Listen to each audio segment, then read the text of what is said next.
Welcome to Mindful Matters. My name is Drew. Today I am joined by actress, writer, director, musician, artist, and breathwork facilitator, Vanessa Rubio. Vanessa, thank you so much for joining me today.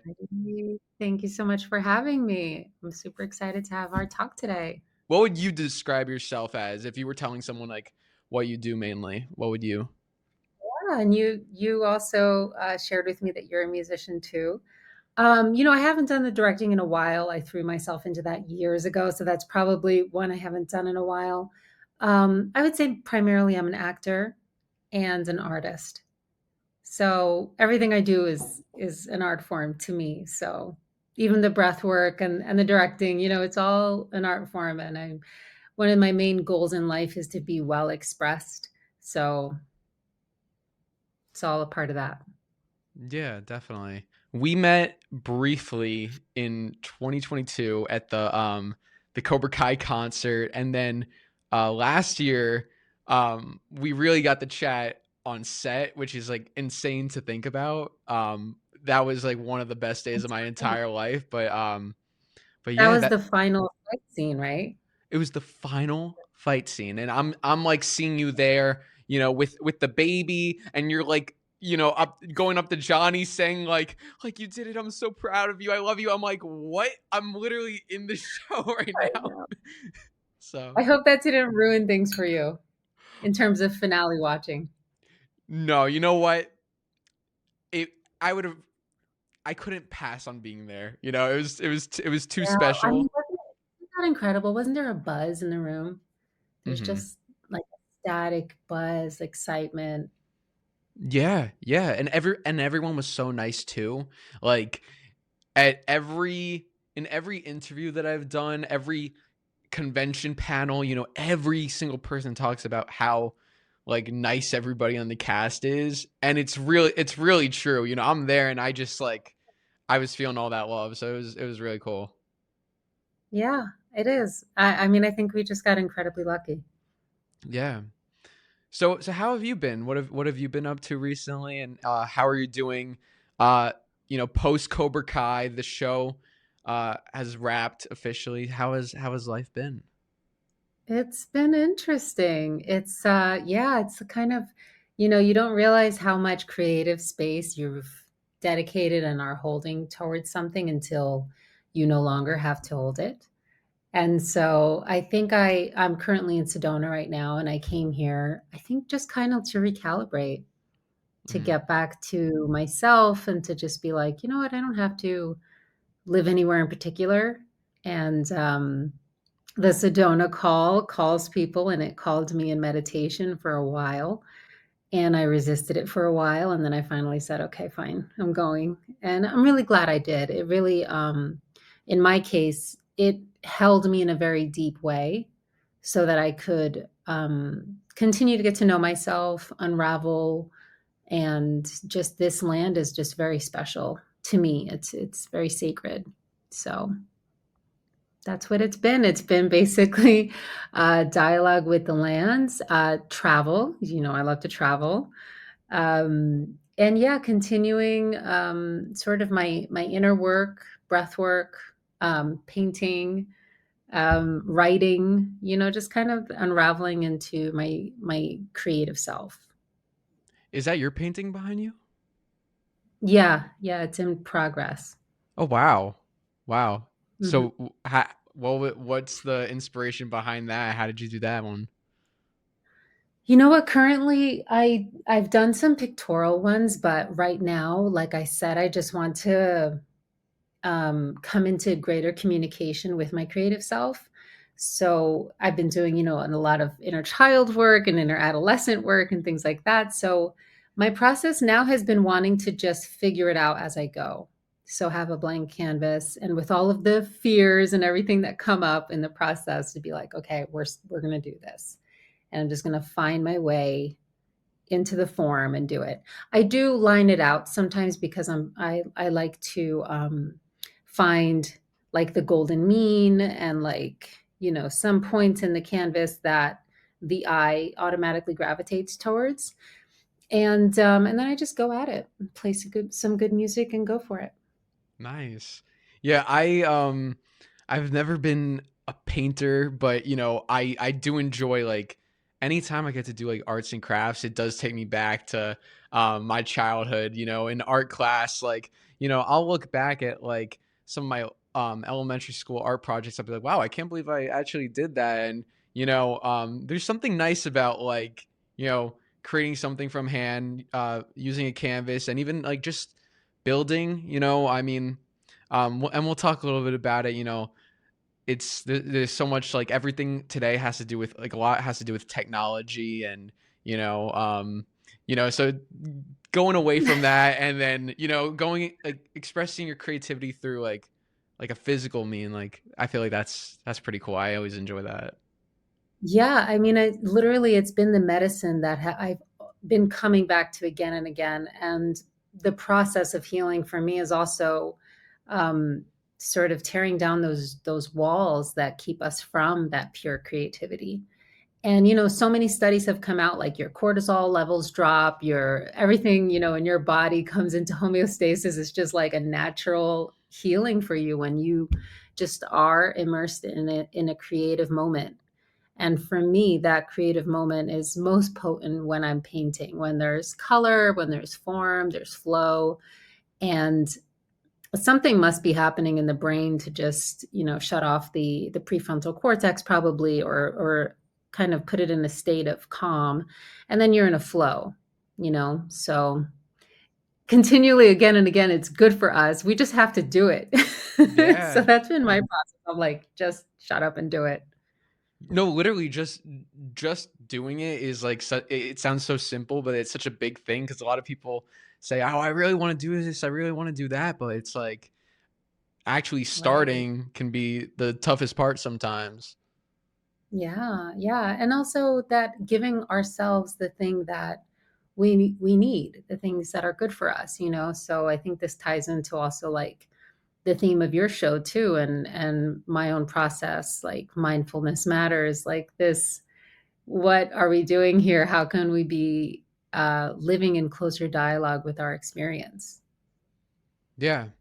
So how do you balance the work side versus um painting and doing things like for your singing or doing things for yourself? How do you balance those two things? Because I'm sure it could be very time consuming. It's challenging. It's Yeah. challenging. Sometimes I feel like I've recently I have a lot of octopuses around, so sometimes I feel like that, like I had like my many tentacles in many pots. Um, but yeah, I think it's kind of comes back in my case anyway, it comes back to that, like okay, I'm doing all of this work to build intimacy with myself, to not run away into distraction, which is a part of our life now. We have so things are getting so quick that I think for me, this inner cultivation of intimacy and like, checking back in with myself has been key. It's just arisen that way because I can get lost in a bunch of things and scrolling and, Mhm. trying to understand different AI and, um, I I'm know like, what you mean. okay, I'm going to utilize it to be on my side. But sometimes I just need to step away and exist in the moment. That's when it comes back to painting for me, or like singing, um or drawing or writing, where I'm just like, you know what, everything else has to stop, and Mhm. I just have to plug into this moment and realize that it's just this, and that brings me a certain peace, and then I go back to the other stuff, and there's a little bit of a back and forth. Yeah. So, like, are there particular ways that you do that? Because I can imagine. I mean, I could relate. Like, doing all these different things. I feel like sometimes it's hard to separate it all. Like sometimes you could be painting, but you're thinking about that acting job that you have, or how do you like what ways do you separate both, and does it ever kind of combine where maybe you can't do something because you're thinking about something else? How do you balance that? I don't know really. I think you just have to do it. With the acting, it's kind of it comes so quick now that like the routine of it for me, like, okay, this character, prepare, da da da, get it out. That's just kind of on a conveyor belt almost for me. And I have my screen set up here. I have my trusty list of readers and coaches. Well, I have to find more coaches. Um, so that is pretty good. But the one that is actually more trying to get open and trying to e- express myself and unfurl myself more into this creative field, for me, my case is more with the other stuff that I haven't really shared that much, the painting, singing, and sound, just sound itself. I mean, I sing, but also sometimes I'm just like, I'd love to do just a humming track, Mm. it's just humming. That's it.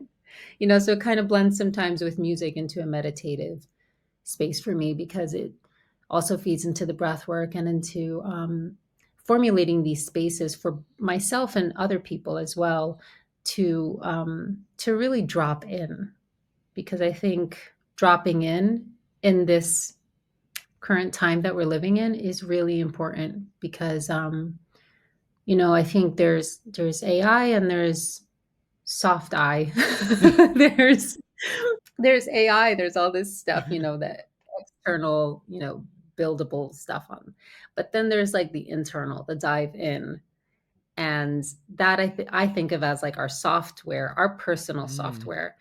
And that for me has been revealing itself to be so potent and so beautiful and magical. And I think that's also why we start to do meditation or mindfulness practices, right? To be more intimate with ourselves. But once we kind of keep on tapping in, you see that the inner well is really infinite. We are infinite beings, and we can really surprise ourselves with how deep our existence goes and how expansive our soul and spirit is. Yeah. And growing up, everybody has different experiences. Um, was it encouraged like to, discuss mindfulness, mental health? Was that something that um was always a conversation, or is that something that maybe you Hmm. didn't talk about as much earlier on and it came at a later point? Yeah, didn't talk about it much later on. I mean, well, throughout. I grew up my parents are Colombian and they came over in their early 20s and had my brother, my sister, and I'm the third child of three. And so, like, basically an immigrant household, in the Northeast. So it's basically like work, get the house, get all these things done. So it was more, I remember my house growing up with a lot of love, a lot of work ethic. I mean, all the time, just like, what's the next thing? Very climbing the ladder sort of thing. And, but what probably fed it more was that there was a lot of stuff that wasn't spoken about emotionally. And me as a very feeling kid, as a very intuitive kid, I felt it anyway. So I Hmm. was always like, "Oh, what's going on there?" So I think in a way that, whether we get the things that we desperately needed or wanted, or whether we don't, it's up to us to really eke out the gift of it. So sometimes I think back and I'm like, well, if it was an environment where you were given like all of the emotional intelligence language and all these things, maybe it wouldn't have been that important to you, so Mm. it was what it was, and I had to make the best out of that. So I think in many ways it did drive me towards acting. It did drive me towards these things that I felt could unlock those emotional things for me.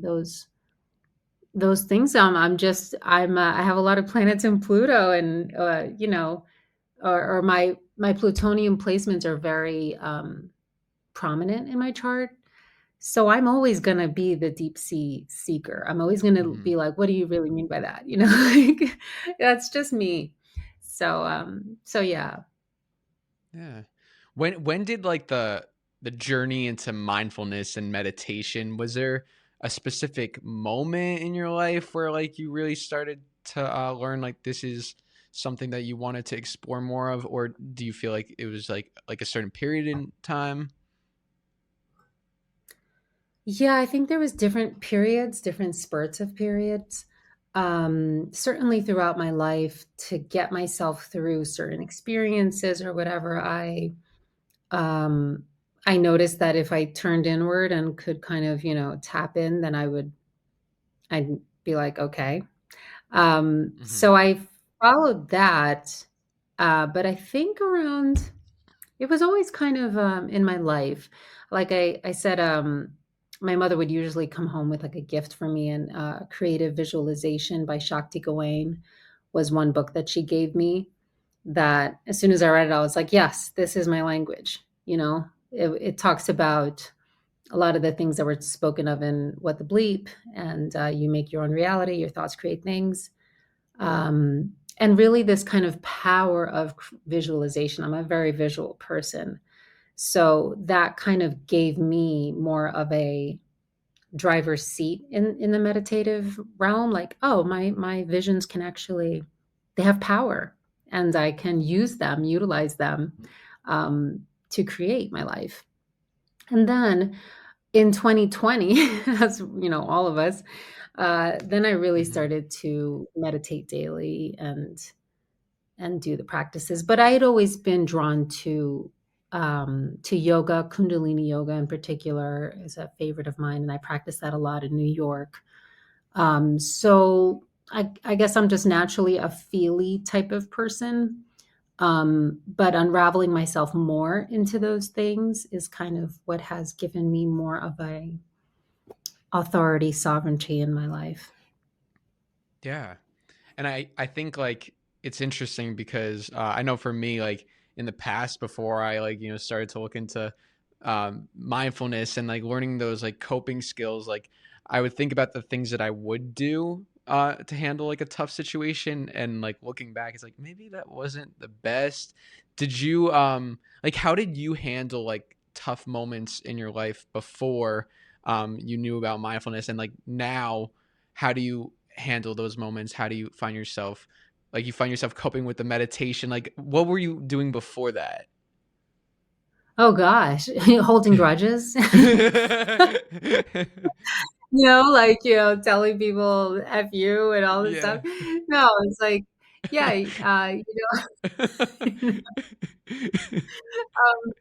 yeah, you learn that, uh, energetic wise, that's not, you can't hold a grudge forever. Um, and it's certain, I think that's something you grow into, right? Like as a kid, there's always a phase of like, you think you're learning your boundaries and things. Mhm. Um, But yeah, I think it's a lot of energetic learning, and like I said in the beginning, like being with yourself, like, is this pattern or behavior gonna be good for you in the long run, or is it gonna burn you out? So like early on in acting, I had to really learn certain affirmations that would get me through it. And then also behaviors that would be like, okay, if you're not going to forget about that role you didn't get, that's not going to work out for you in the long run. You have to let that go, move on, and have other creative things that feed you, so that you're okay. Because that's also feeding into the love you give yourself, right? The looking out for yourself that you're doing. Mhm. Yeah, and it kind of goes what you said before about like how, you know, like before when you don't have like even though some people may have not had that like experience to like mindfulness and coping and like the emotional side like growing up, going through those struggles is what allows you to like grow up to appreciate it more.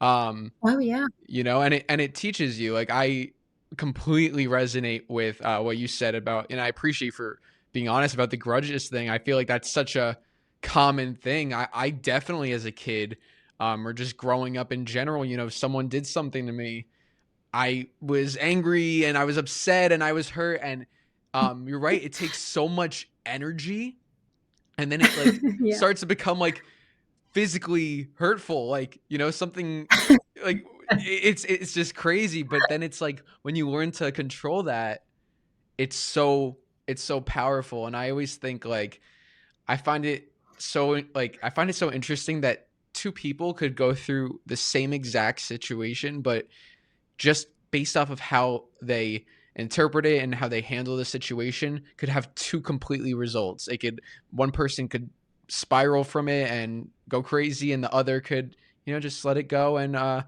grow from it and be better. I just think like, it's all about how we react to it. So I think that's a very good point. Yeah.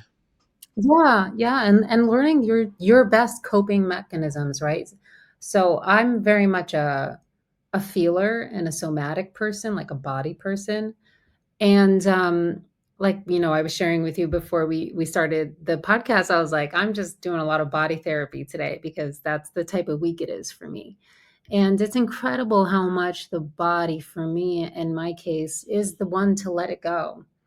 I can tell myself 1,000 times to let it go in my mind, but if my body doesn't somatically release it, I'm not going anywhere. Mm. It's not going anywhere. So I think continually remaining curious and, doing body work, doing all the things that following the thread, of how you can release things and how your energy is back to you. And another thing I love doing when you do these things is taking a before and after picture. It is incredible the Mm. like because I'm very much into the light body and to energetics. It's incredible, just seeing your, before and after pictures, your face, and how bright things are, or if you're keeping grudges, yeah, how closed in.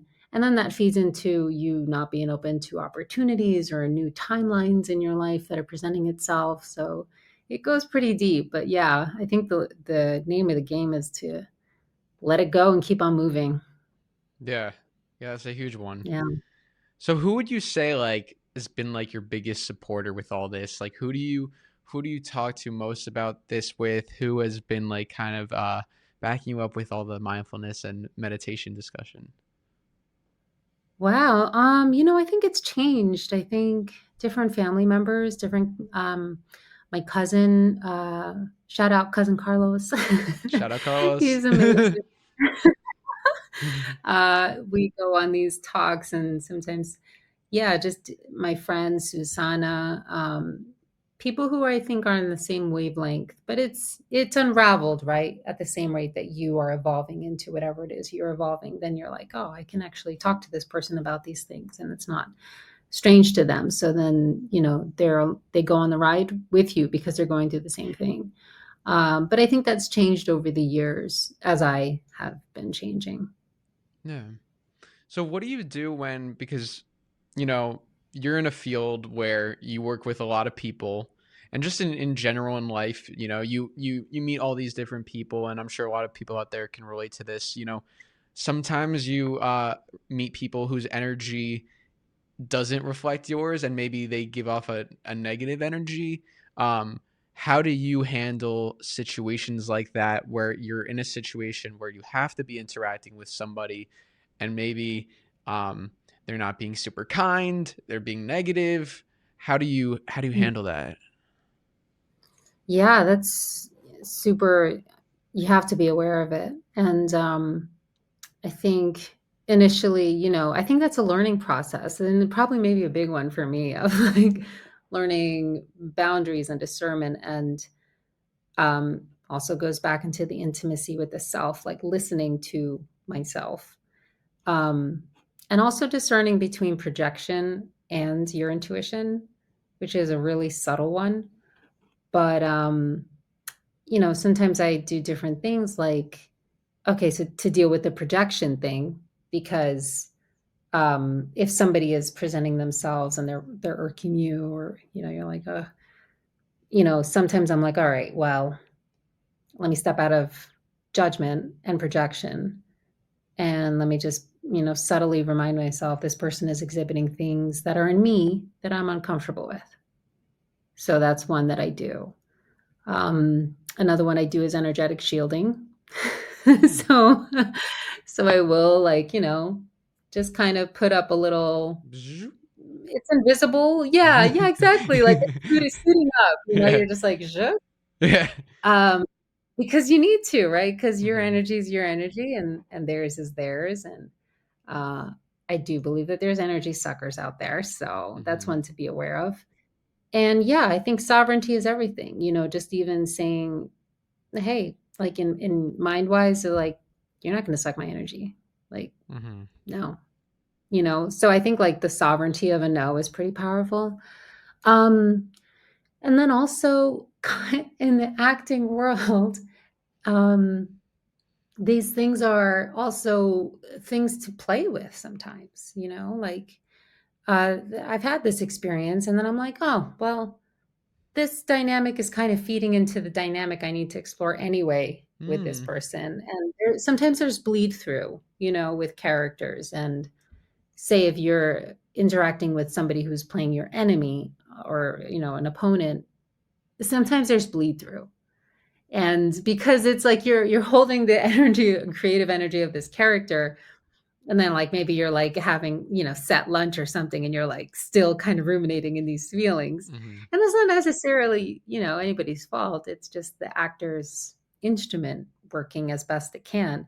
So in that sense, sometimes I'm like, all right, well, we're playing here. How can I play with this stuff and dig into my own stuff too and be like, yeah, you know what? I'm gonna use it. Yeah. Yeah, sometimes you gotta do what you gotta do to get into the character. Exactly, and get a great performance. Mm. Because that's my number one when I'm on set. I'm like, my number one is my character. I need to do justice by the character. Mm. So, I took an acting class in college and the professor, talked about how like, if you're doing an emotional scene, like to access a moment in your life that was really emotional or even just think of something. I'm curious for you when you are doing emotional scenes, do you to get into that mindset, do you think about things in your personal life or do you completely just go into the character and kind of separate those two? I think the first and then the second. So it's kind of emerging, but certainly the first. I'll dig. I'll Mhm. dig through and be like, what do I know about this? That's my number one question about the circumstance. What do I know about this? Because when you dig into your own instrument and your own life history, you know an incredible amount. But it's funny that there are things that will make you think that you don't. Like it's Mhm. kind of like, I get the freeze up when somebody's like, "How was your weekend?" or "What'd you do?" And I'm like, I don't know. I have no idea what I did." Like, I'm just like, all of a sudden, everything I did that weekend flies out Yep, of yep, my yep, head. yep. And I'm like, "Oh, it's because you're kind of you're putting yourself on the spot, like." Mhm. So in that self-digging process, I know that that's a thing. So I know, like, if I go in with a flashlight or whatever, there's a part of myself that'll be like, "Oh, I don't know anything about that." You know what I mean? And then I'll be Yeah, like, "Yeah, you do." yeah.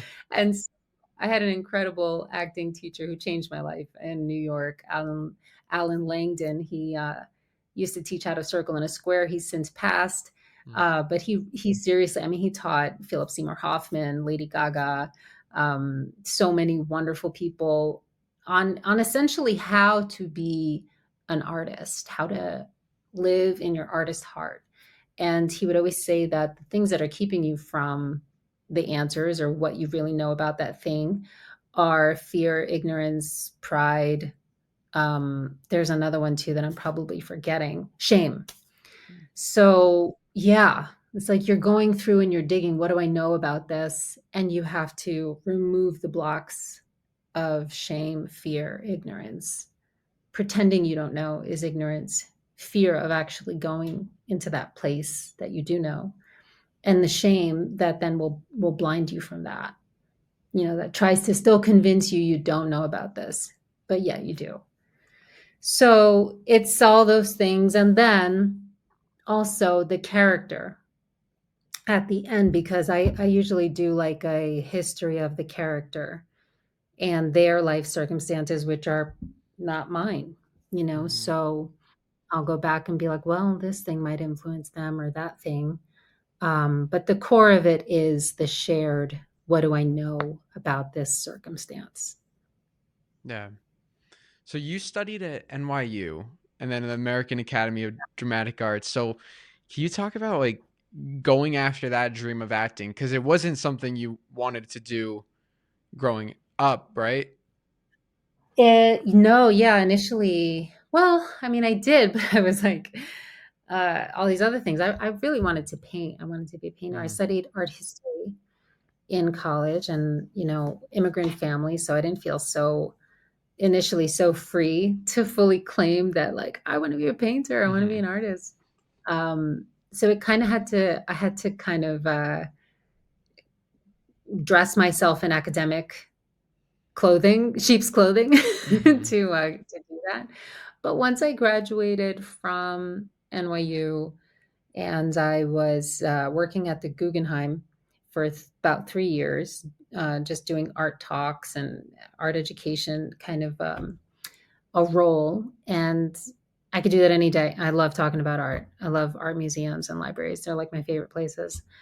But there was this burning desire in me. I was like, I have to do something myself. I have to be the art. And so I took one acting class and I was like, this is it. I'm in. Mm-hmm. Just that emotional freedom I felt there. And I felt like it was just the right thing for me. And I'm really, really glad I said yes to it. Yeah.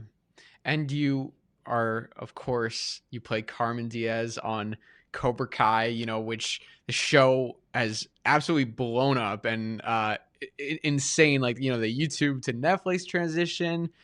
How did you handle like the intensity of like being on such a successful show? Like, did it get to a point where, I mean, it must have been really nice, you know, to know that something you did was now resonating and well known, but did it ever get to a point where, okay, like this is now really overwhelming? And how did you manage those feelings? Because I'm sure it's a lot, you Yeah, know? it is a lot. It kind of was like a flower that bloomed and like kept on blooming, and you're like, whoa, how big are you going to get? You know, Yeah, yeah. all of a sudden you're like, I could see him from space. Yeah, yeah. Um, but that's, I mean, that's kind of the awesome journey of creating something, co-creating something. You're like, I don't know where this is going to go, and then it takes on its own life, and it's amazing.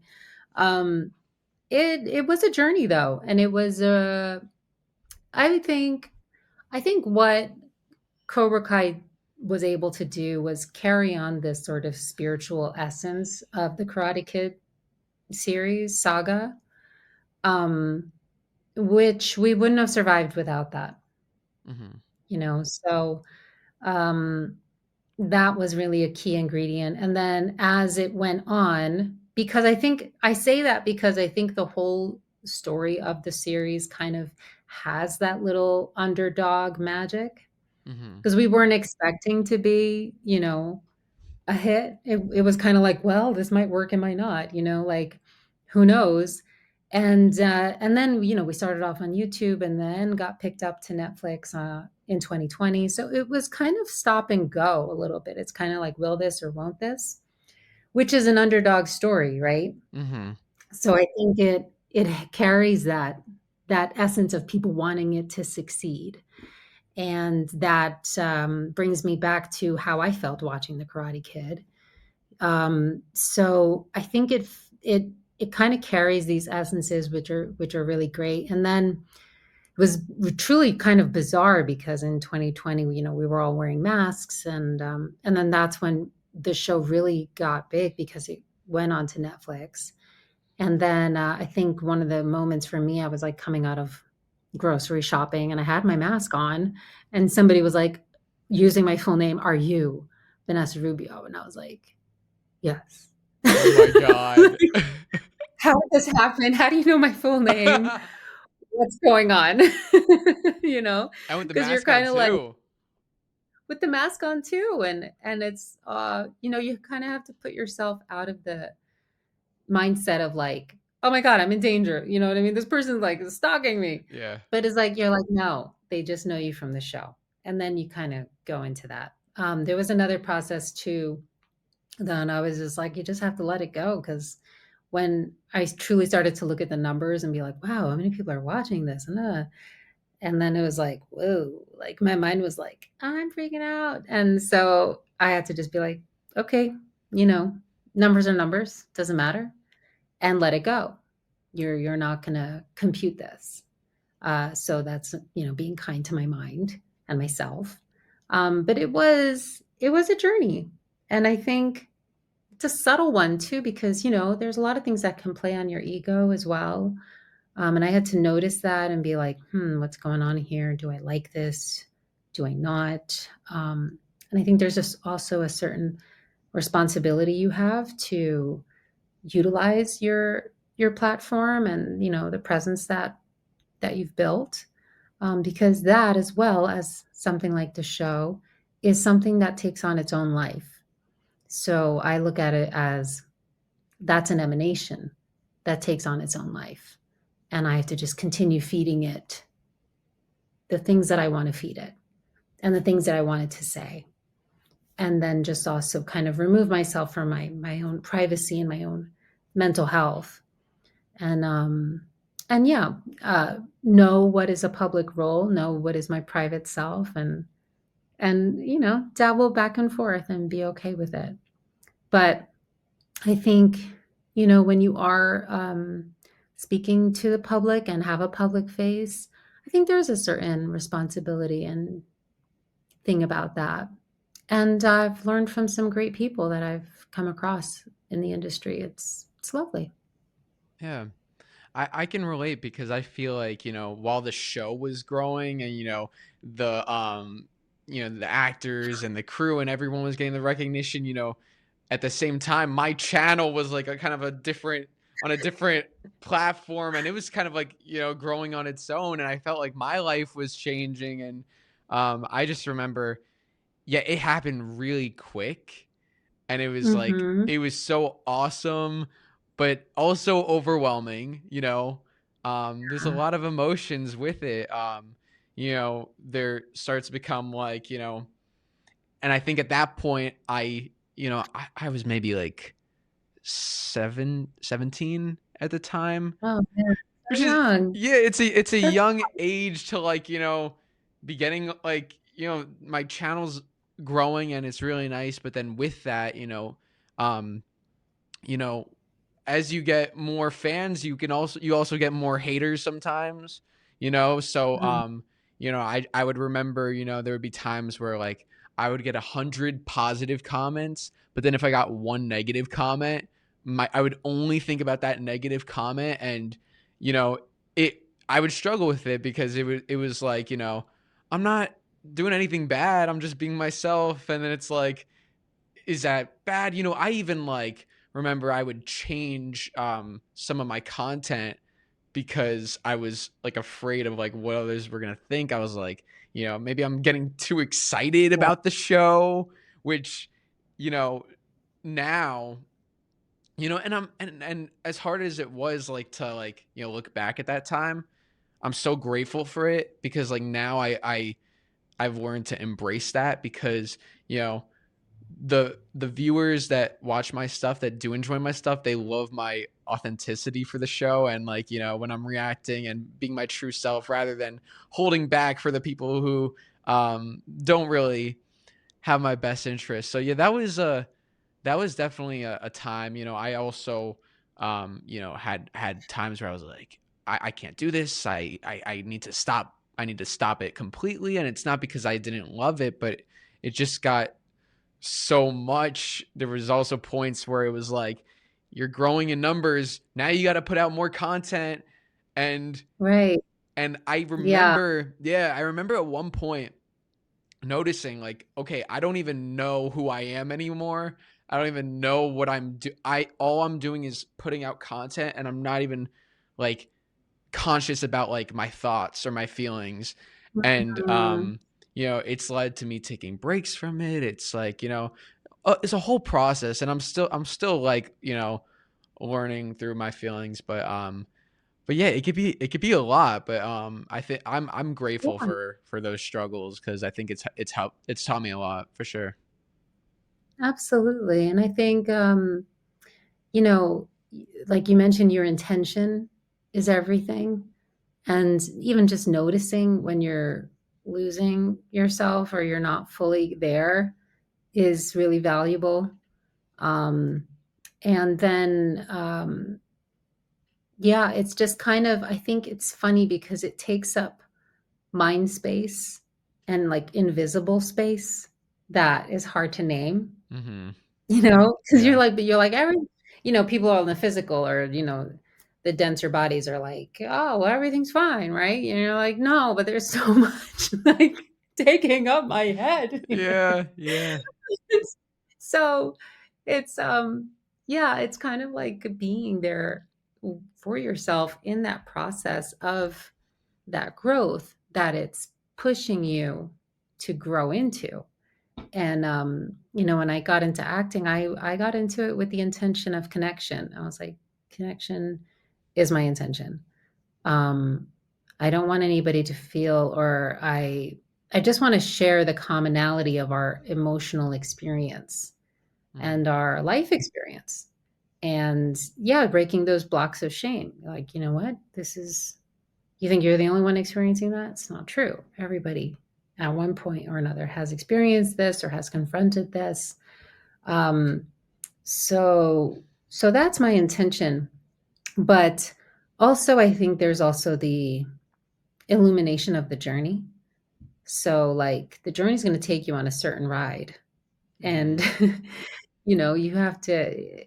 I've affirmed for myself along it. I'm like, okay, so one of the affirmations that I used when I was starting acting, and everybody's like, oh, it's so hard, and all these, people want to jam you up with their negative thoughts. Mhm. I would always say it's super easy for me in my mind. It's like Mhm. it's super easy for me.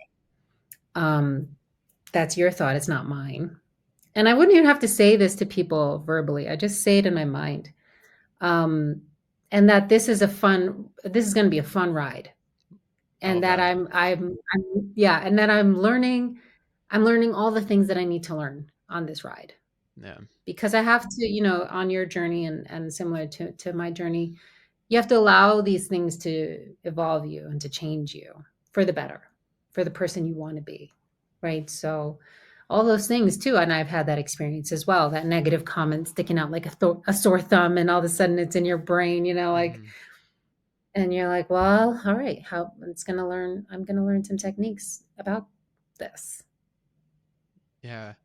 I love that mindset. I think that is such a great mindset, because it really allows you to, like, not let others have power over you, and allows you to, like, control your own emotions. Like, I just think that's so amazing. Like, when do you remember when you gave yourself those affirmations, and um do you ever find yourself like, do you find yourself able to go to them easily, or does it ever become like, do you ever have to, like, recenter yourself and find it's hard to get into that mindset? Cause yeah. Yeah, both. Louise L. Hay was a big one for me. Her book, You Can Change Your Life, I believe. Yeah, I think that's what it's called. You Can Change Your Life was a big one for me. It's like there's two big books for me. I think there's Paramahansa Yogananda's autobiography of a yogi, and her book, Louise L. Hay, You Can Change Your Life.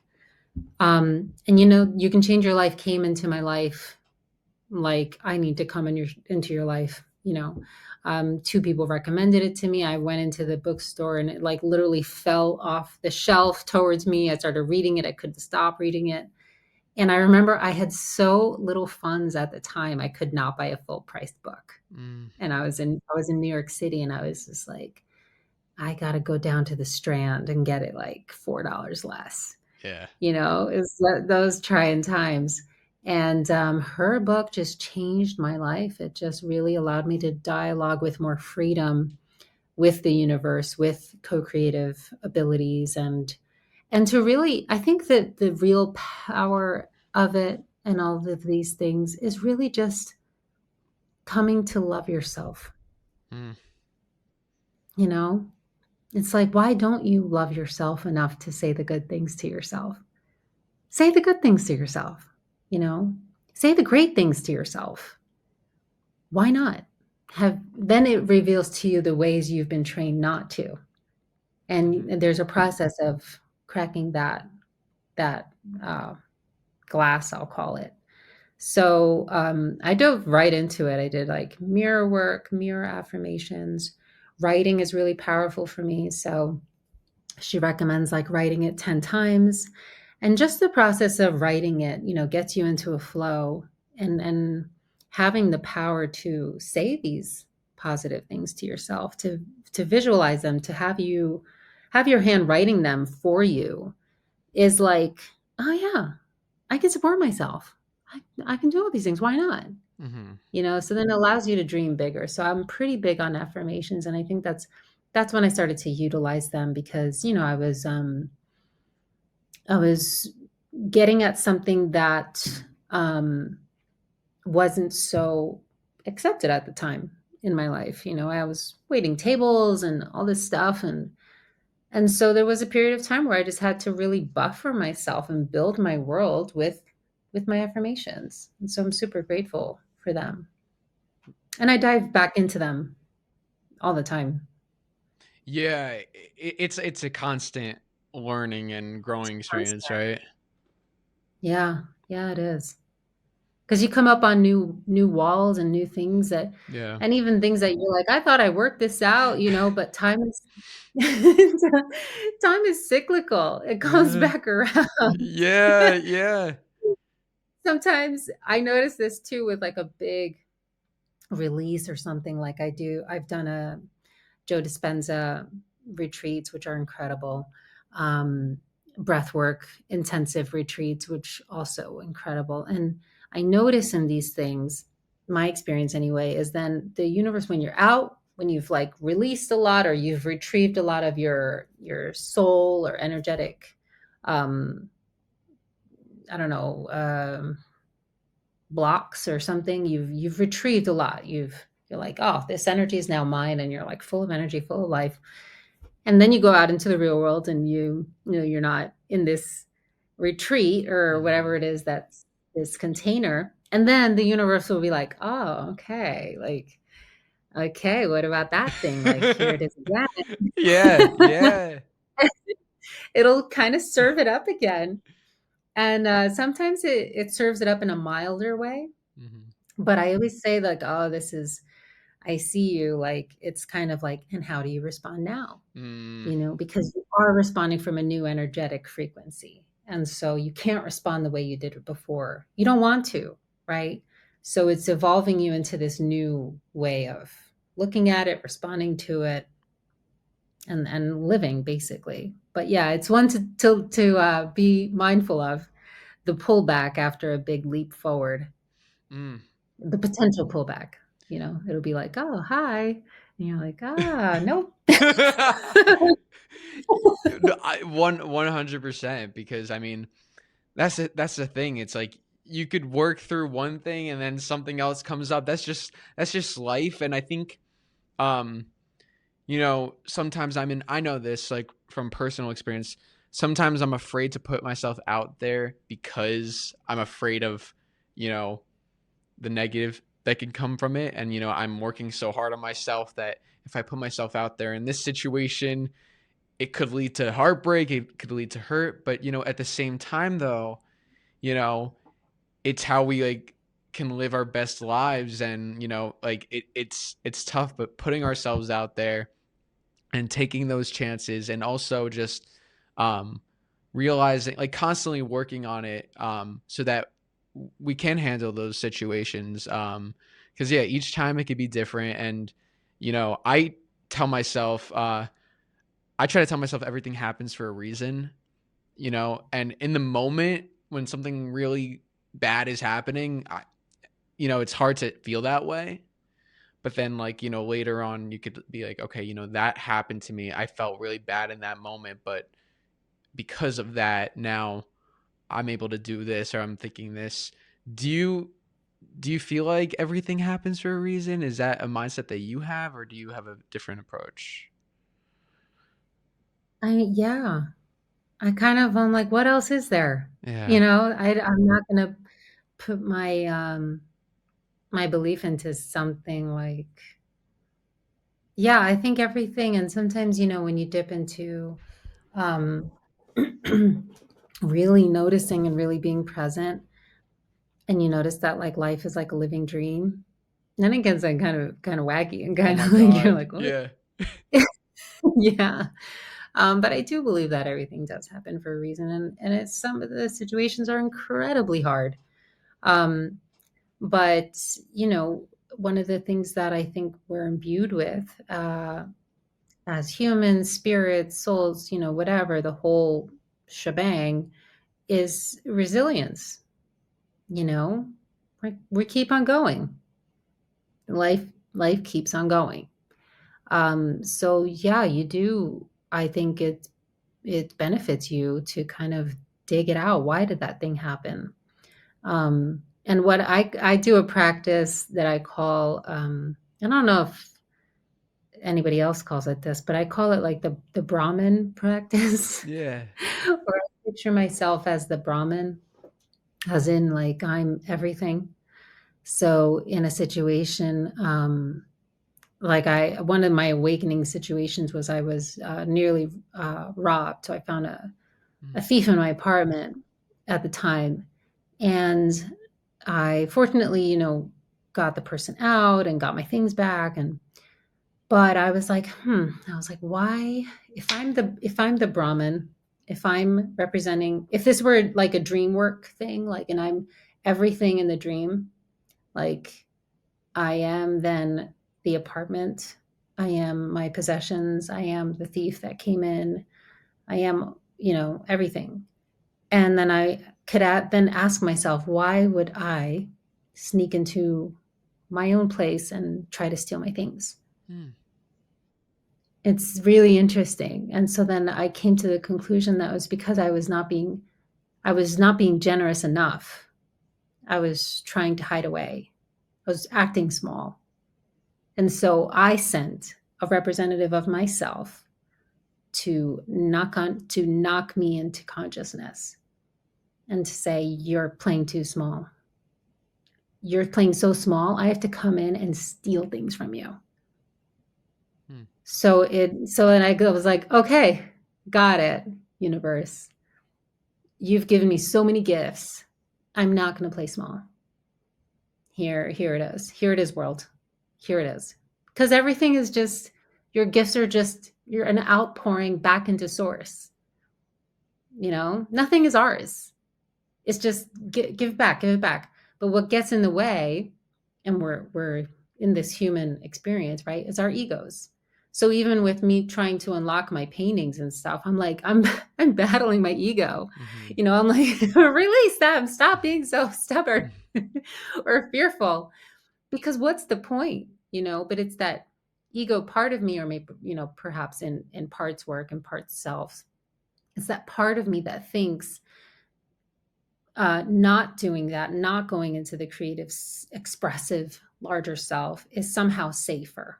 So I've been working on that as well. You know, going to that part of myself and being like, it's okay. I'm here with you. I'm going to speak to you in loving terms, and I'm going to be with you while we open this creative door, because it's really what you want, and you're just keeping it shut for egoic reasons, for reasons of wanting safety. And I totally get that. I totally understand. But we're still going to do this because, for me, I live in an abundant creative universe, and everything goes back to source. And if I don't do it, I'll regret it. We're imbued with these gifts to share them. you know, we're not imbued with them to keep it to ourselves. Yeah. Yeah.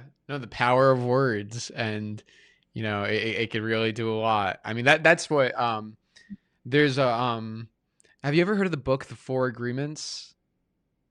Yeah, yeah, and refresh it for me. Don Luis Miguel? Yes, yes, yes. Yeah, one of Mhm. the agreements is be impeccable with your word, and just like just that one that one just stands out to me because it's really just like anything you say can have an impact on somebody else positively or negatively. So, um, yeah, just like, the fact that you're able to tell yourself, like, I mean, you were in a scary situation where, you were getting robbed, but the fact that you were able to, like, talk to yourself and, kind of tell yourself, it kind of changed your whole mindset about it, um, to move forward. Um, it's pretty amazing what, like, talking and just the words that we tell ourselves, like, what that could do. Absolutely, and the different perspectives we can take, right? Mhm. Because I do believe we are coming more into our dimensionality, and we're coming into observing our life and our life experiences from different perspectives.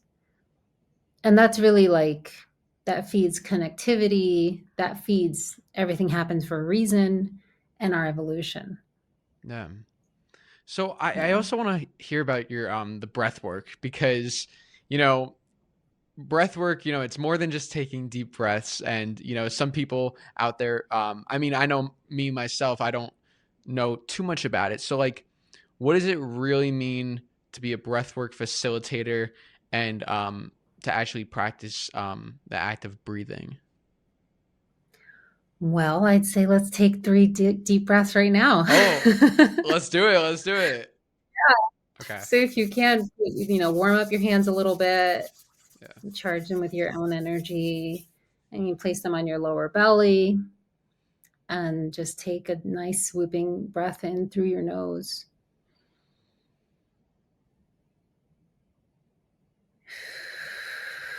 And let it out your mouth.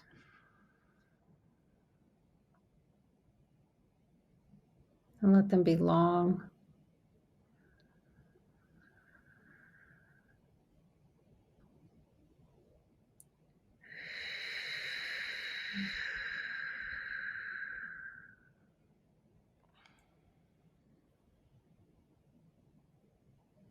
In through the nose, deep.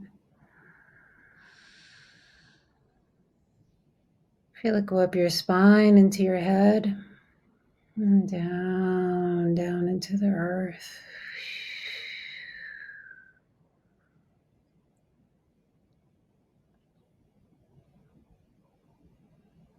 And so, like, Yeah. we're in a little different space now, right? Yeah, I'm super relaxed now. I actually feel We very relaxed.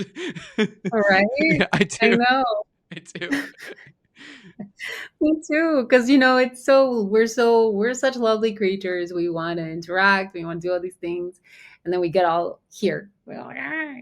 Mhm. And then really, it's like getting down into our, and then being like, "Where's my breath now? Yeah. Is it all up in my chest, or am I actually breathing down into my legs and feeling the earth support me?" So just that alone, we just experienced three deep breaths, and then you felt probably in the second or third one, like, oh, this is pretty nice. Yeah, yeah. Yeah, Yeah, definitely. like, yeah. And then that into that like luxuriating feeling of the breath. And it's really magical. Because it ties into probably some Don Luis Miguel stuff of like and things that I've been studying of the living systems really Mhm. supporting us.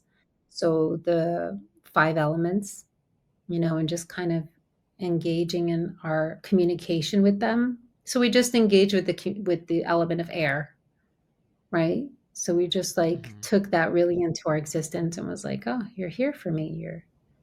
You're actually here. I'm always with you in a certain way, but to feel and drop into that support and that essence, that intelligence is different." And so when we go on a breathwork journey, really incredible things can happen. It can almost be like a plant medicine journey. Um, because it kind of allows the prefrontal cortex, which is our decision making part of our brain, our executing, with which in our society is so like front and center, right? We're so like doing oriented. Mm-hmm. But it allows that part of the brain to just take a little back seat and to dialogue with the other parts of the brain, the unconscious and the limbic system, and for those systems then to come on. So it opens your unconscious to you while you're still conscious, and allows you to go on a journey.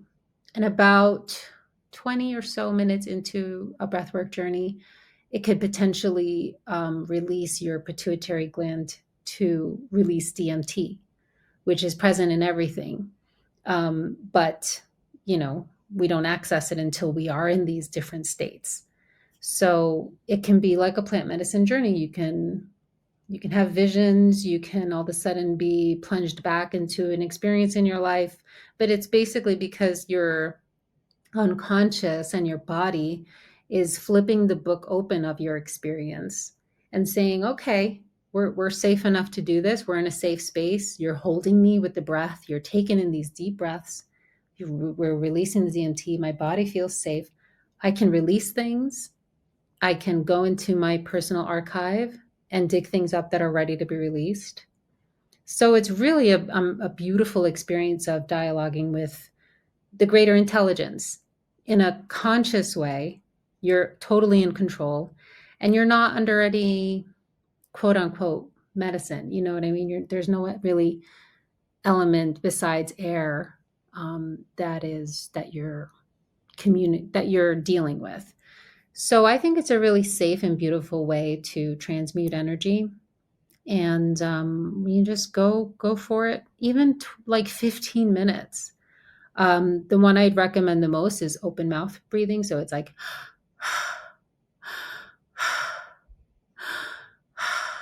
and you just take that as deep and slow as you want, or as quick and shallow as you want. Mm-hmm. And there's two different experiences that can arise from that. And then there's another one, which is a 3-part breath, which is so it's into the belly, into the chest, and out. Mm-hmm. And that one is a little bit more stimulating. So if you have a shorter amount of time, that's more recommended, but it'll kind of pop you right into an experience and then pop you down. The first one, the 2-part, is gentler on the nervous system. So if you've had trauma, if you've had things that heightened your nervous system for any reason, definitely recommend the first one, 2-part breath. If you feel safe enough to go and dive into the you know if you even if you've had trauma and you're like, no, I want to do this, go for the 3-part breath. You're always in charge, and you could just take the breath back into your nose and start breathing normally again.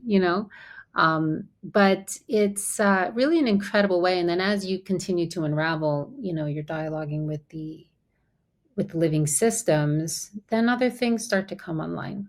You're dialoguing then with the water, with fire, with earth. And then the final one is ether, which is a bit more subtle.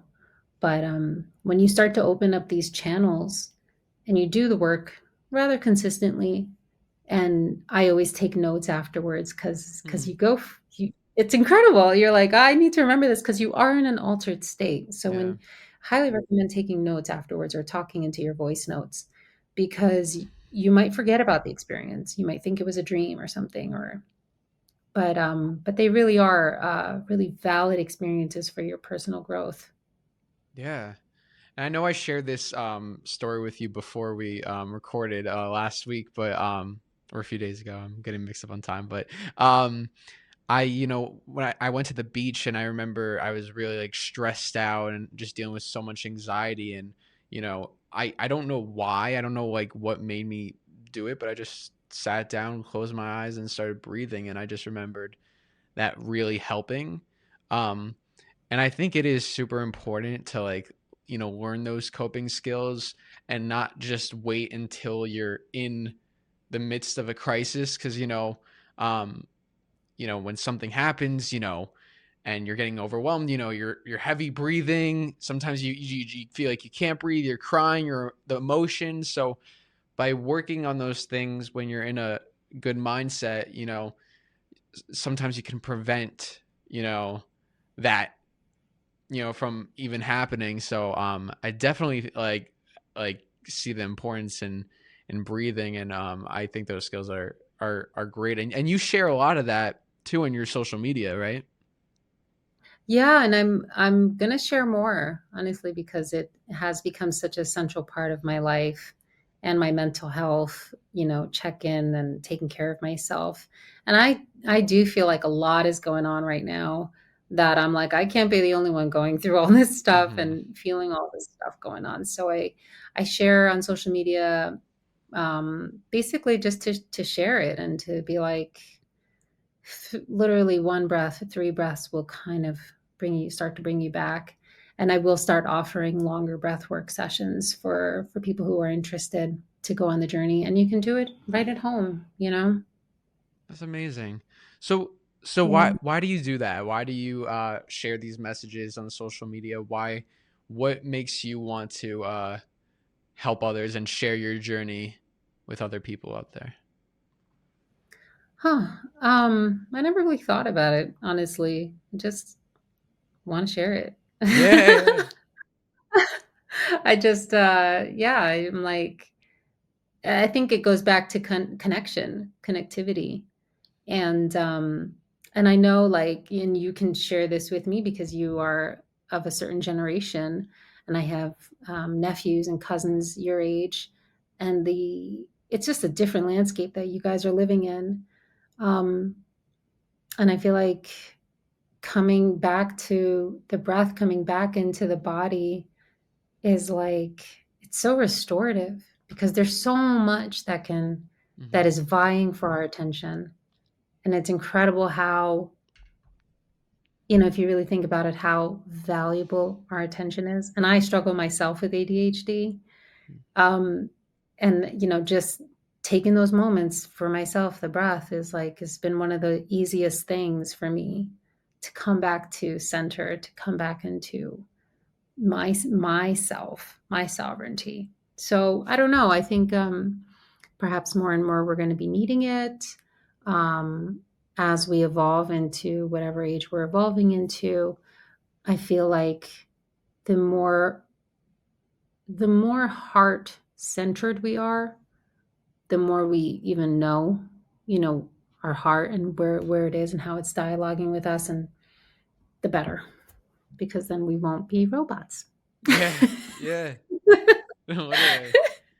So like how do you feel Yeah. like with social media, I mean, it does have a lot of positives, like, sharing, advice and techniques on mindfulness, breathing, and all that. I'm curious your thoughts on social media as a whole, the positive and the negative, how it's like impacted our society, and what your thoughts are on that.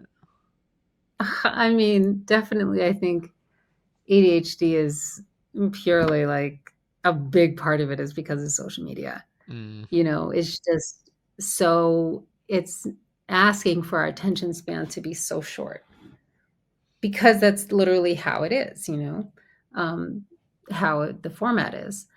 But it's like anything else. It's like dialoguing with your thoughts or the universe. It's like what you put in is what you get out, and how conscious you are when you're on it, which is tricky. hmm. It's so tricky to remain conscious of, like, okay, so I think little, sometimes for me, I go through it too. If I post something, I'm like, I can't overthink it, and then I have to post it, and then I have a little rule for myself where I don't look at my phone for a few hours. Mm, I'll be like, okay, now's your 4 hour. Don't pick it up. Don't check. yeah. Don't do anything. Because then it feeds that cycle, right? That I share, and now I want to know exactly how it landed. It's like, nah, just let it be. Don't stress yourself out. Just turn away from it. Do other stuff. Yeah. And then later on, check in, because I do want to remain connected with people, and I do want to dialogue and hear what people have to say. But be kind to yourself, be kind to your mind, right? But I think it's a really powerful way, I think, for people to be the creators of the content like you are, of what you're putting out. It's really awesome, right? So we have this incredible power, this incredible tool to use for social mobilization and things that people are really interested in. But it's a tricky line because I think once you start to realize that you're falling into a lot of comparison, it's sucking your energy away from your daily life, then you have to be like, all right, you take a step back. And I haven't taken a social media detox in a while, but I think those are healthy too. Yeah. I completely relate, and I remember before I had the Cobra Kai channel.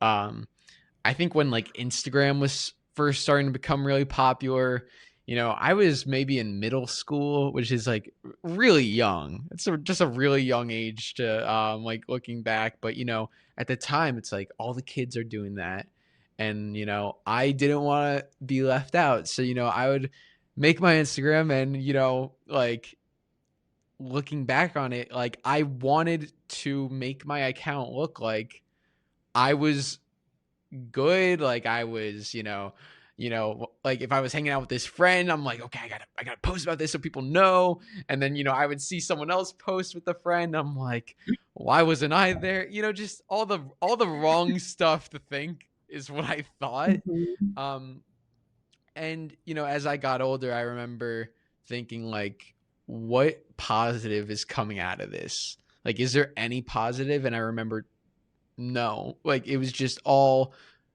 comparing myself to others, and worrying about this and worrying about that. So I, completely removed myself from social media on like my personal stuff. And then, when I made my Cobra Kai account, and, doing the mindfulness, I've been able to go back on it, but more as a place to express like creativity and share things that I've learned and things that I'm doing, rather than like comparing myself, to others, and trying to, I mean, there are times where I do cool things and I want to post about it, and yes, it was really fun, but I do like to, share at times, like, and be open and honest, like, yeah, I'm not always going through the best time, and that's okay. I don't need everybody to think that I'm always doing great, because I'm not. I'm a human. I'm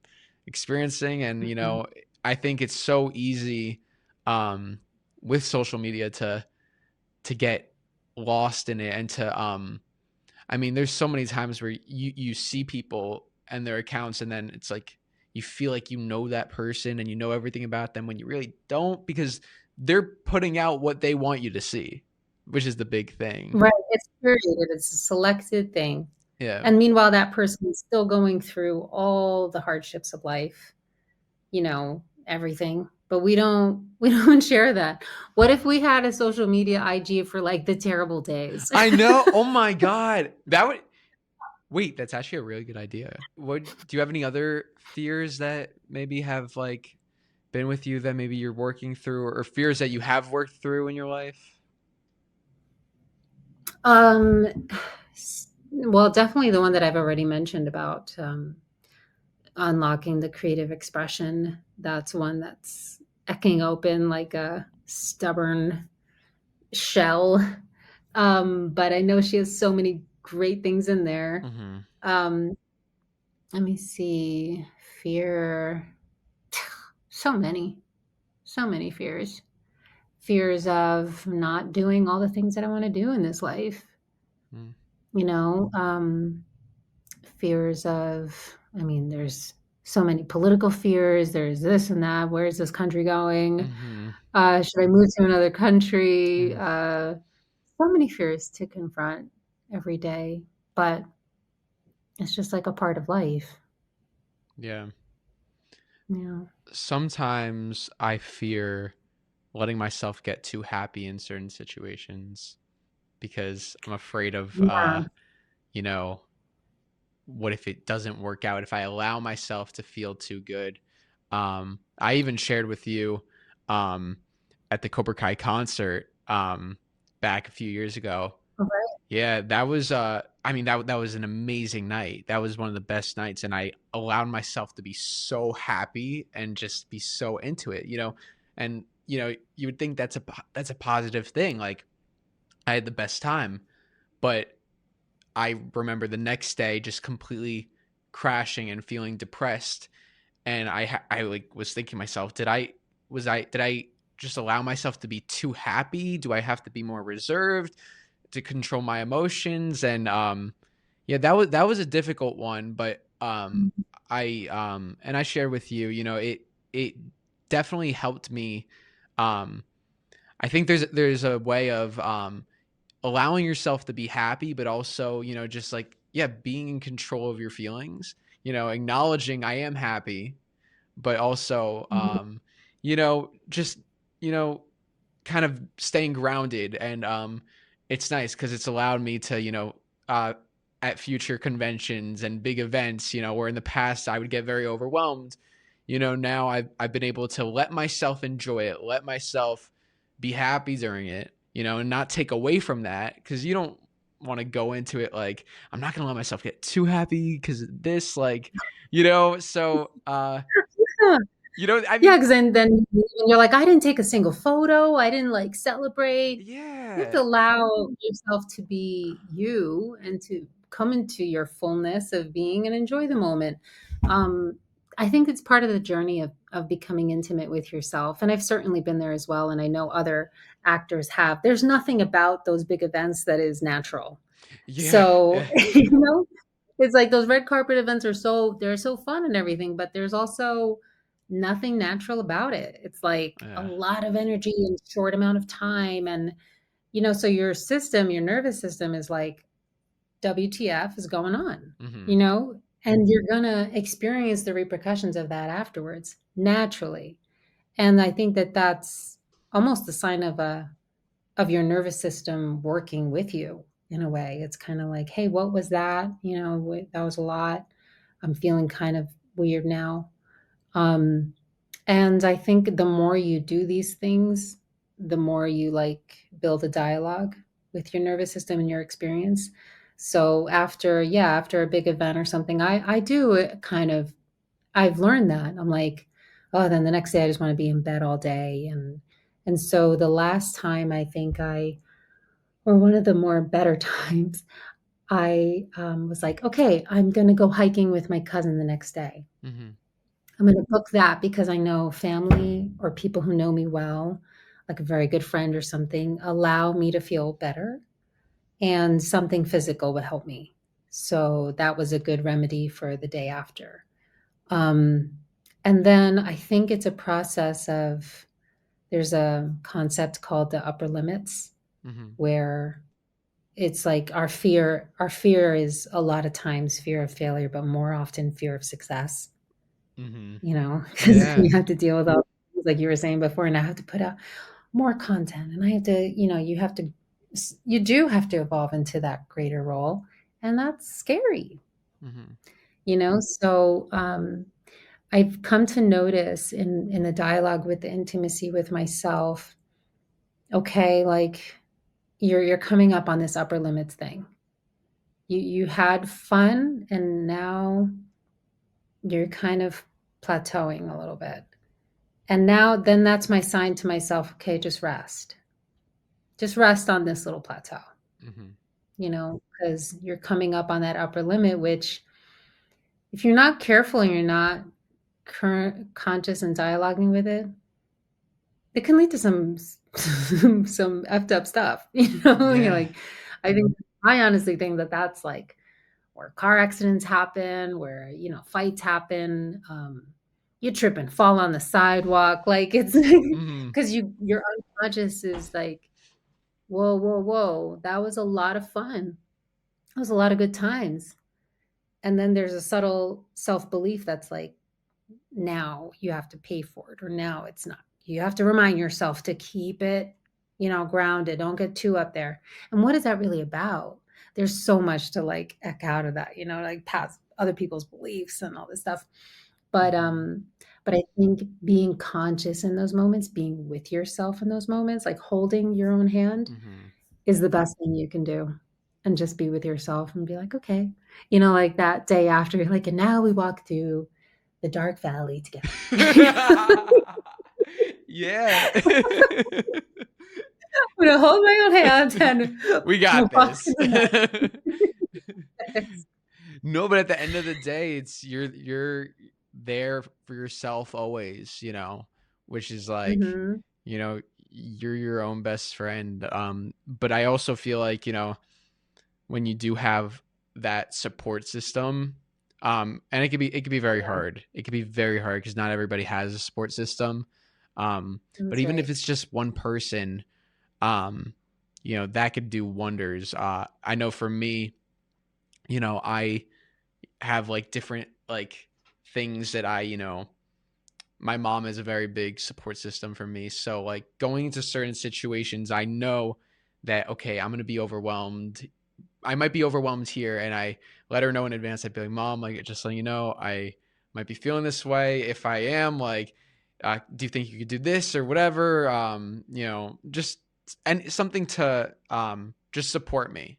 And I think that's super important. And then even to do that for yourself too, like because sometimes you're in situations where you don't have someone else there, um, Mhm. but just being there for yourself and you know taking a little break, even in the midst of the chaos and yeah, that support group, like not being in it, not you don't always have to do it alone. I feel like is Totally, totally yeah. agree with you 1,000%. Asking for that help and from like that's so great that you tell your mother that or like a trusted individual. It's usually for me, like I'll tell my a cousin of mine or best friend. And just having just even that alone, Hmm. knowing that somebody has your back or is like looking out for you is amazing. You don't have to do it alone. Yeah. What do you Yeah. do when someone close to you comes to you with like something that they're going through and maybe they have you know hate for themselves and they're putting themselves down and they're in a really tough position? How do you as a friend support them and help them like during times like those? So interesting, so delicate, right? Because I think a lot of times people just want some presence. They just want somebody to listen. And so usually what I've been kind of doing more recently is just listening, Hmm. just deeply being present, allowing them to just get it all out and just remaining in presence, because I think it's a very powerful part of our healing process is to be witnessed and in our fullness and not judged. So even like the knee jerk reaction of like, oh no, don't feel that way or you're amazing, it's not really helpful. Hmm. You want somebody to allow them to feel their feelings and to just be where they're at and to have a loving presence there. That's kind of it. Um, if I sense that they are in a place of taking in information, I'll definitely um, speak words of love to them. I've printed out affirmations for my friends and sent it to them, and Hmm. you know, um, because I think you just sometimes at the end of the day you just want somebody in your corner, and you just need somebody to tell you, because we all get into those holes where all of a sudden it's nothing is right, and nothing's going to work out, and you're just in a spiral, and you just it's just getting out of the spiral. Eventually you'll get out, but having a friend there to tell you, hey, you know what, you've done this before. I think those are really powerful words too. You've done this before. You've gotten yourself out of Hmm. this thing before. So yeah, having a good support system around you is really important. And then it's a real to honor to be there for somebody else, right?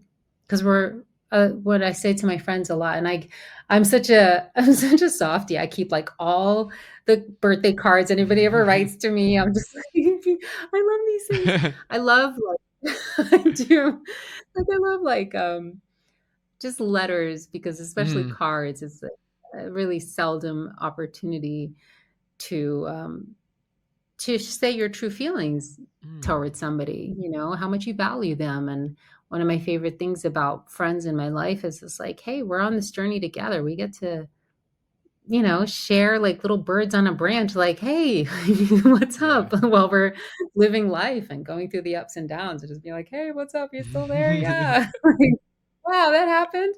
So friends are really a treasure because you get to experience life with them. Yeah.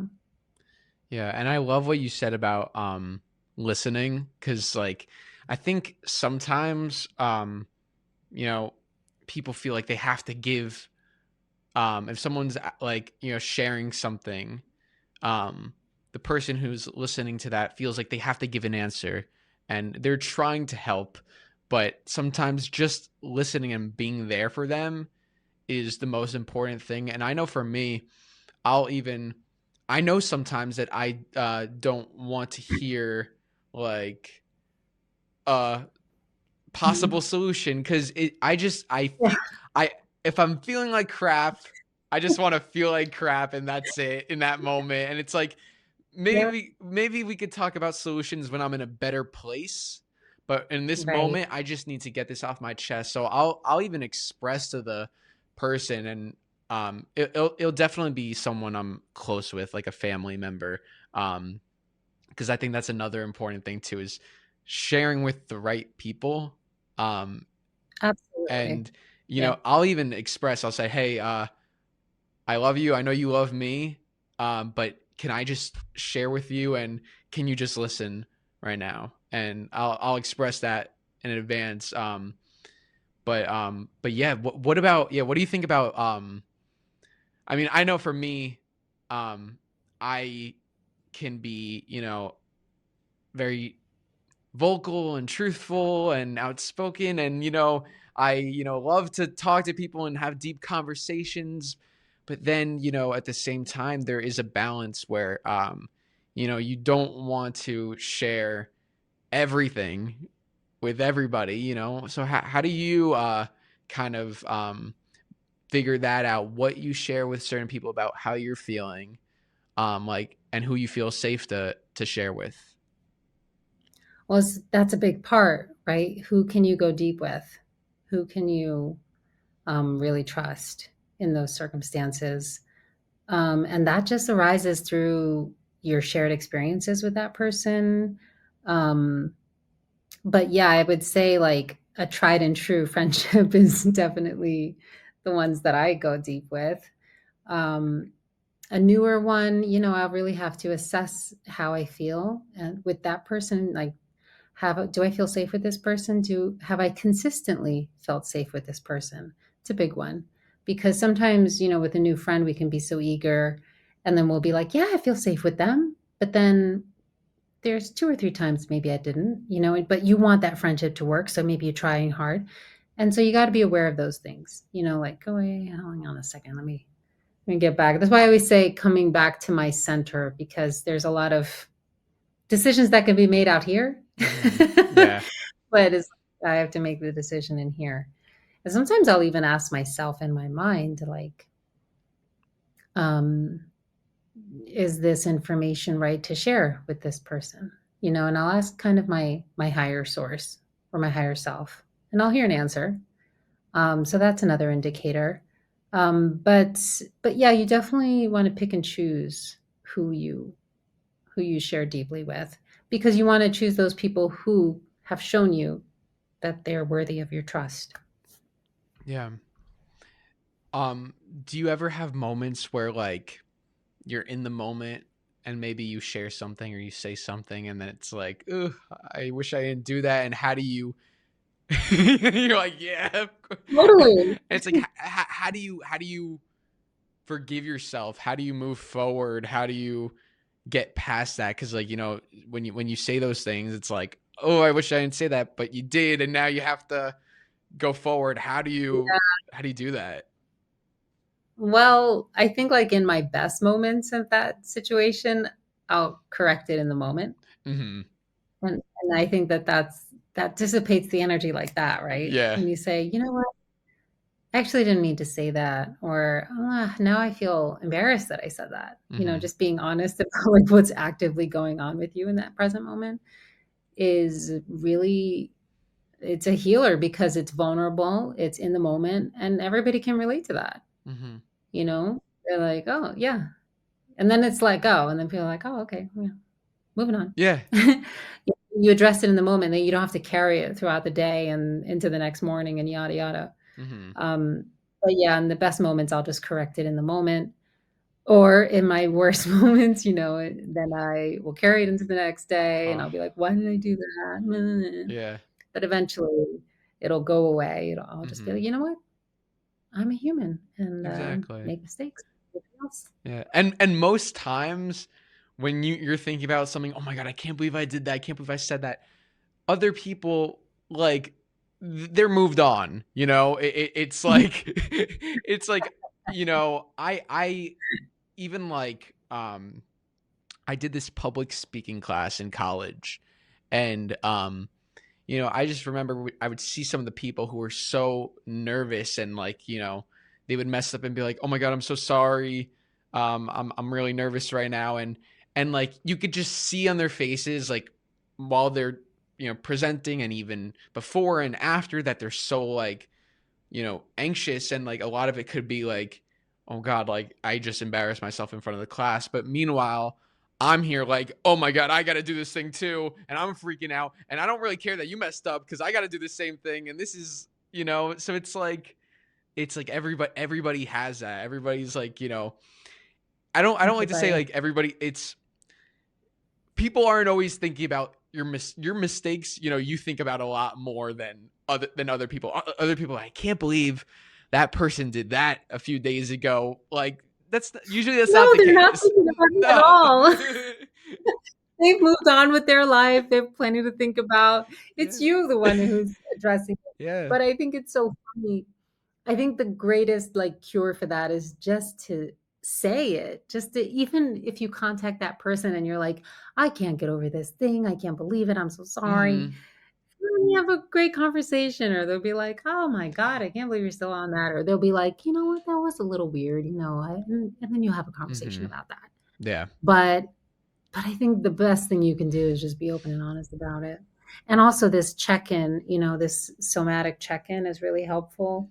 Like before you do a public speaking or me, I'm always confronting and working with my system in acting, and I'm like, okay, like even right now, I'm like, okay, I feel like a slight tension in my lower belly.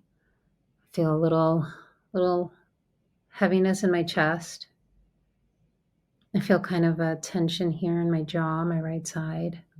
I feel like I was like hunching over too much. My upper back is that's better for my upper back. It was like too hunched over before. Mm. Okay, you know. So like a little somatic check-in, it does wonders for your system. And now I can feel my right ankle Oh, feeling a little released. Yeah. that's pretty cool. It's pretty amazing when That's you can get in touch with all of your body like that. yeah. And you even speaking to it, your body hears you and it's like, huh, Yeah. yeah, you heard me? Okay. You know, you saw me? Great. Okay. Now I feel better. So we're dealing with all these parts of ourselves. We're just such a magnificent organism that's functioning all the time. Definitely. Yeah. Definitely. So I want to ask you, what is there has there been like a time that you can recall where maybe like a stranger or somebody, just did a really kind act of service, something that maybe it wasn't that big of a deal, but maybe for you it really meant a lot. Is there a specific moment in your life you could recall? Yeah. So many times. I'm so blessed about that. There's this lady who's here who lives in my neighborhood who's just she plays with her dog and nearby and at a certain time of night, and we always kind of like interact. But her open heartedness, like the second time we like she was just like, I think you're great, I love you, Mm-hmm. she's just so open with her love. And um it was just was just refreshing. Mm, It was just refreshing to see somebody so open and able to just express goodness and appreciation and, joy all the time, for the most part. She's always out there with her dog just playing, really yeah. really savoring. Yeah, and I have to say, like, I moved to a lot of new places, and sometimes with work it takes me to new cities. I'm always really grateful for the kindness of the new people that I'm meeting there. um, I think cab drivers and Uber drivers can be incredibly kind Mm-hmm. and incredibly informative too when you're a new person in the city. So I've certainly had really kind cab drivers in New York City, especially. I remember I took a cab home from a doctor's visit once, and the doctor's visit was kind of traumatizing. It was kind of like, oh my God, what's going on?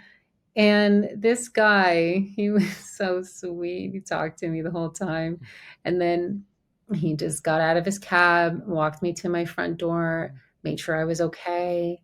And then, that was it. But Wow. it was such an act of presence and his kindness that I was like, I was so much better for it than if I, didn't talk to him at all in the cab, or if I don't know, had another cab driver. So I'm really grateful for him. I think his name was Charlie.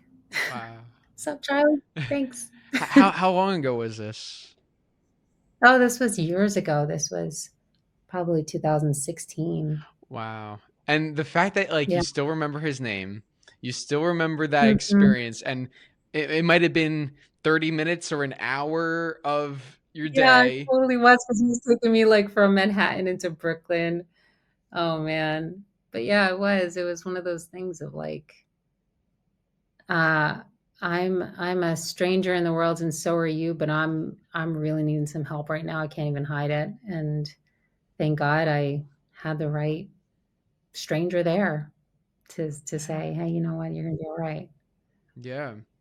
And even with we were talking about social media, but you know I mean, for you, because you're an actress and a public figure, and you do the messages on social media, there's so many people out there that I know you get comments, and you meet the people that tell you that will tell you these things in person. But sometimes, I mean, there's people out there that you're influencing, who are talking about you and how you've impacted them, but you might not even know that. Like, how does that feel, like having that impact where um yeah, on those people out there, and maybe not even realizing that Realizing yeah. it. It's wild. I mean, it's a gift to my heart every time that somebody in real life comes up to me and says, like, something kind about Cobra Kai or some role that they've seen me in. It's awesome. It's a frequency that sometimes takes me out of my, you know, rat brain mind or whatever it is I'm involved in that Hmm. day, and I'll be like, "Oh my gosh," you know, um, so it's incredible, and it's also one of those things, like I was saying before, like, then that's when it goes beyond you, and it's taken on a life of its own, and it's incredible to see, and it's awesome, it's wonderful, and it's just like I said in the beginning, like this flower blooming that you're like, "Wow," like, you're blooming into heights that are beyond my wildest All the dreams, you way in know? space. Um, yeah, in space, that's right. Oh. Um, and yeah, so those moments are just, I think they meet the intention with which I came into acting anyway, the connection. So I'm just grateful. I just say thank you. Thank you so much. Because when your intention is actually met in the world, there's I don't know what that is, but it's really satisfying. Hmm. Definitely. And Yeah. so this channel, this YouTube channel is called Mindful Matters, and I just want to hear your thoughts on why being mindful matters. It's just, I think, building presence. I think there's a lot that can be lost between who you are, who you perceive yourself to be, who you feel yourself to be, and then as you're living in the world and other things happen, then all of a sudden who you are and who you perceive to be. And sometimes there can be a wide gap. And all of a sudden you're like, wait a minute, that's not who I am. I'm this, you know? So it's like, if you're not mindful, that thing can get really far away from you. You know, I'm sure that, Groucho person is like, they're like, I'm a good person, Mhm. or I'm like this inside. They perceive themselves totally differently and not realizing that because the mindfulness is not there, the presence with themselves, they've gotten so far away from that thing. So I think mindfulness matters is a kind of way to keep you anchored in who you really are, your authentic heart, who you came here to be without the other stuff that can get in the way. Just you, you know, staying true to you. And I think it comes back to that building presence with yourself, being with all of your experiences and your feelings, and just holding your hand as you evolve into the life that you are meant to live.